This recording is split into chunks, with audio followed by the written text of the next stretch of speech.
begins now.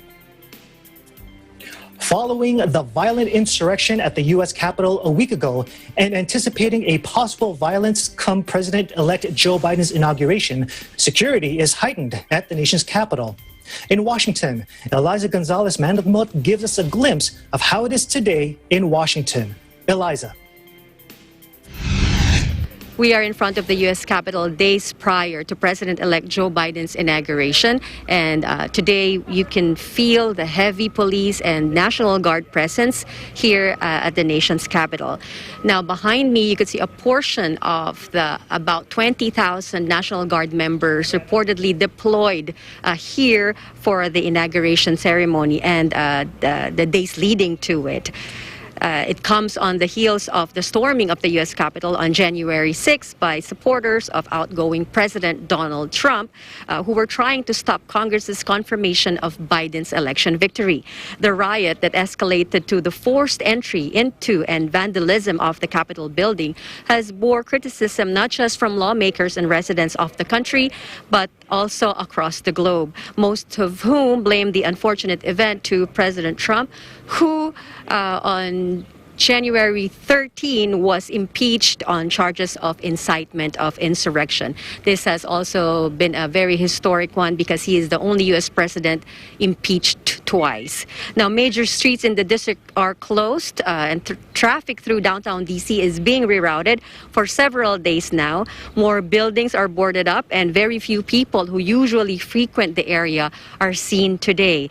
Mayor Muriel Bowser, in a press briefing Wednesday, encouraged everyone who wishes to witness the inauguration of President-elect Joe Biden to do so from the comfort of home. First, to avoid potential violence anticipated to happen in the coming days leading to the inauguration, and of course to prevent possible exposure to the coronavirus. Now, Mayor Bowser also requested the Department of Homeland Security to extend the National Special Security event from January 11th through the 24th instead of the original period of January 19 through the 21st. Now, Metro announced Wednesday service adjustments for Metro Rail and Metrobus to accommodate the expanded security perimeter beginning January 15th, that's Friday, through the 21st, that's Thursday, a day after the inauguration. Now, for information on service plans, station closures, and Metrobus detour, go to WMATA.com. Wednesday, also, in a formal statement and a video release, President Trump condemned violence and urged for peace and calm in the coming days. Stay tuned to Eagle News for more updates on the inauguration of President-elect Joe Biden. In Washington, Eliza Gonzales Manglicmot, Eagle News. We live in interesting times.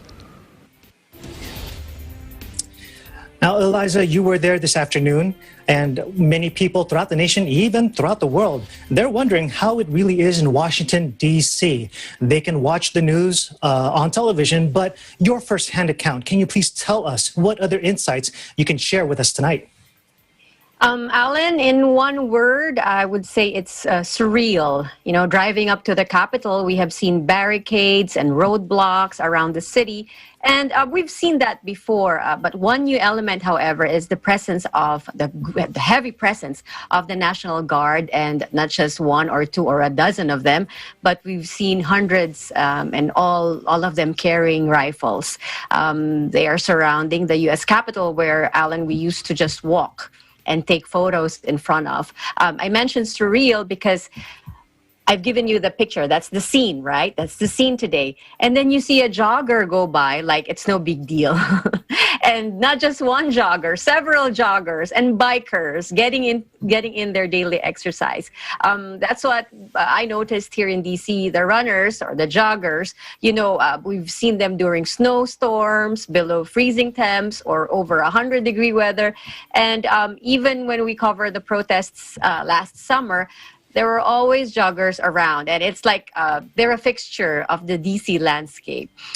So, Alan, what I'm getting at is, despite all of this unprecedented madness going on, if you allow me to quote the famous BTS song, in DC, life goes on.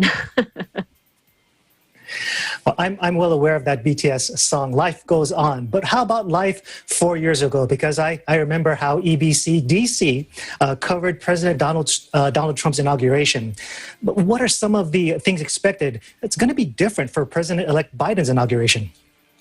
There's going to be a lot. According to Washington.org, the 46th president, President-elect Joe Biden, will be sworn in this coming Wednesday in the West Lawn of the U.S. Capitol. Now, both President-elect and Vice President-elect Kamala Harris will take their oaths of office, followed by an inaugural address. Now, here are some firsts, Alan.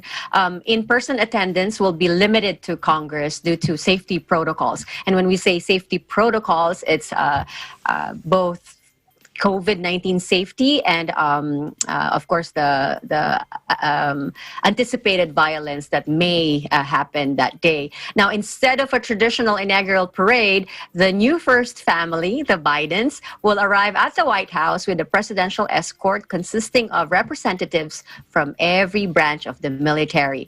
Now, there is also a virtual parade showcasing communities across the U.S., and that will be televised. On January 19th, this is the day before the inauguration, at 5:30 in the afternoon at the Lincoln Memorial Reflecting Pool. This is a first. There's going to be a virtual lighting ceremony honoring American lives lost to the COVID-19 pandemic. And in the evening of January 20, after the inauguration ceremony, a primetime television program titled Celebrating America, hosted by the Tom Hanks, will be shown, and this is versus the usual inaugural balls that follow the ceremony. Alan? It certainly does sound like quite a celebration. Hopefully it will keep the peace. But Eliza, perhaps one thing that could help calm tensions, since we're talking about bagels, is if they provided complimentary bagels to everyone in attendance. Speaking of, bagels, they're usually breakfast food. And we're going to be talking about later in the broadcast. But right now, I want to stop and ask you, in your experience, are bagels for breakfast fitness-friendly or a midday crash waiting to happen? Yes. That's my answer. Yes to both. Oh, you're very elusive, but I credit you. I really do. And I am looking forward to hearing what your bagel combination is later in the broadcast. Thank you for the report, Eliza. I'll see you later, Alan.